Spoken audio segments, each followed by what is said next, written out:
And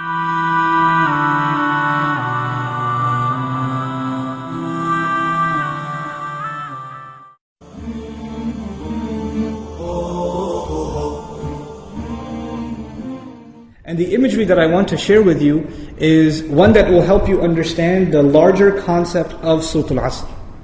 Imagine with me that you are drowning, and you are unconscious. Two things. You're drowning and you're unconscious. Do you have a lot of time? If you're drowning and you're unconscious, do you have a lot of time? No, you don't have a lot of time. Which means your time is running out. And you know in Arabic, what word is used for when time is running out? The word for that is Al-Asr. And Asr literally means time that is running out. It's the last part of the day when the day is running out. It's time of Asr prayer. Okay, Asr literally comes from asir, juice that is squeezed out, time that's being squeezed out of your hands. You know, asr al-thawba even it's used. That you take a cloth that is drenched in water, and when you squish it like this, all the water comes out. Asra as a verb is used like that, right? To squeeze it out.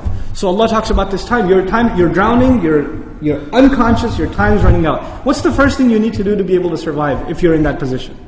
If you hope to survive, what's the first thing you're going to need? What do you think? Wake up.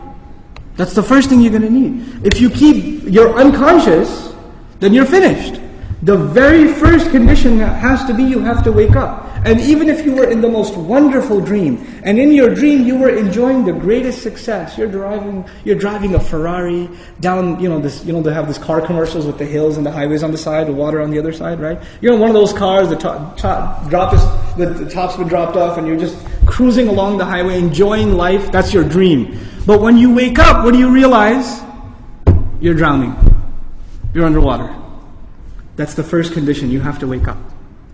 Once you do wake up, you say, oh man, this is a nasty reality, and I was enjoying such a good dream. I should go back to sleep. If you do that, what kind of person would you be? Insane. You'd be insane. Or someone at least who has no courage to accept reality. Because they found reality to be very difficult, they decided they're going to put themselves back to sleep even though they woke up. Does this person, if he drowned, can he blame anybody else? The one who woke up and went back to sleep? You think? Someone who never woke up, maybe, right? But the one who woke up said, this is not good. And they went back to sleep. They have no one to blame but who? Themselves. They have no one to blame but themselves. Now, let's imagine that they did wake up. What do you have to do next? Oh, it's pretty bad, I'm drowning. Even if you don't know how to swim, will you not use every muscle in your body to make certain kinds of motions to go towards the surface? Wouldn't you do that? And you will make certain kinds of motions that make you go further down, and certain kinds of motions that will make you go up. And once you discover which ones help you go up, you will only do those, right? You will do those. In other words, the first thing was you have to wake up. The second was you have to swim. You have to do something to try to get to the surface. When you got to the surface, you gasped for air, and you got pulled back down. You got pulled back down. And you know who you got pulled back down? You won't believe this. There's a chain around your foot, and your relative, your cousin, is sleeping, and he dragged you down. And now you're drowning because of your sleeping cousin. What do you have to do now? You got to wake him up. And you're not even waking him up because you want to save him. Who are you waking him up for? Maybe you want to save him, maybe. Maybe you don't even like your cousin, I don't know, right? But what's the point? The point is you're trying to wake him up because if you don't wake him up, who's also going to drown? You yourself. So you wake him up, and he says, man, I was driving a Ferrari, you woke me up for no reason, I'm going back to sleep. Forget you. Can you just say, okay, well, I didn't like you anyway, suit yourself? Can't do that. If he goes to sleep again, what are you going to do? No, man, wake up, let's go, you can't give up. You can't not accept reality. And you have to keep trying to wake him up until he finally says, okay, fine, what do we do? He says, you say to him, let's swim together. Both of you come up together. The third time, you both get pulled down by your grandmother, by your aunt, by your neighbor, by your son, by your daughter. Does the process continue? The process continue? There's a 4-part process to this people surviving. The first was they had to wake up themselves. Then they had to try to swim. Then they had to tell other people that they're tied to, this is the truth. Let's go.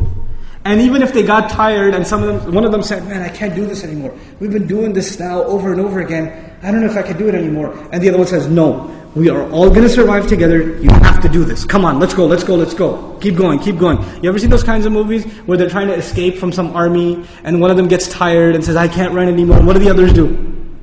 Come on, let's go. We can do this, we can do it. And they get him to run anyway, even though he thinks he can't run anymore.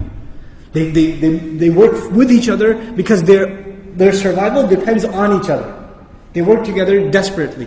What does Allah say at the end of this surah? First He says, إِنَّ الْإِنسَانَ لَفِي خُسْرٍ. Wal asr, first of all, time's running out. Then He says, إِنَّ الْإِنسَانَ لَفِي خُسْرٍ. I'll translate it, human beings are drowned in loss. You see the parallel? Human beings are drowned in loss. What's the exception? إِلَّا الَّذِينَ, those who believed. Believed what? Allah didn't say, آمَنُوا بِاللَّهِ وَمَلَائِكَتِهِ وَكُتُبِهِ وَرُسُلِهِ وَالْيَوْمِ الْآخِرِ وَالْقَدْرِ خَيْرِهِ وَشَرِّهِ مِنَ اللَّهِ تَعَالَى وَالْبَعْثِ بَعْدَ. Nothing. He didn't mention anything. Even though all of those things are included. According to the siyaq of the surah, the context of the surah, what is the first thing these people have to believe? That they're in loss. That they're drowning.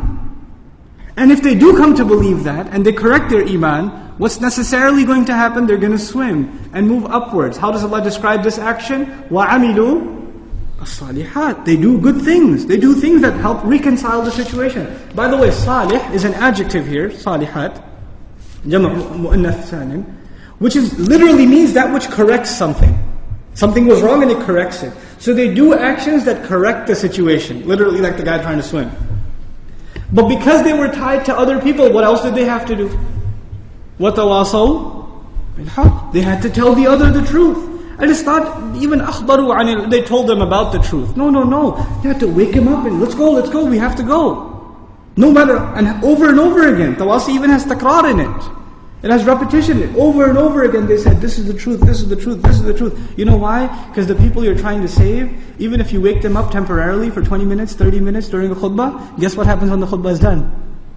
They go back to sleep. They start drowning again. So what do you have to do? You have to go and wake them up again. Then they get sleepy again. Then you got to wake them up again. This is tawasi bil haqq. And you might get tired of doing it. You might become impatient. So Allah also adds, وَتَوَاصَوْا بِالصَّبْرِ. You got to keep doing it. Sabr means consistency, constancy, perseverance, patience. You got to remain on point. You got to keep doing this. Because your survival depends on it. In the end, if you do all of these things but you have no patience, and you give up, you drown too. So even if you had iman, and you had good deeds, and you told people about the truth, but you didn't have sabr, you still drown. So how many conditions do you have to fulfill to survive? All four. All four conditions are required. They're critical and they're necessary. Which is why there's a wa in between them. You see the logical progression from iman to amilus salihat, to tawasaw bil haqq, to tawasaw bil sabr, beautifully articulated in this surah. Mm-hmm.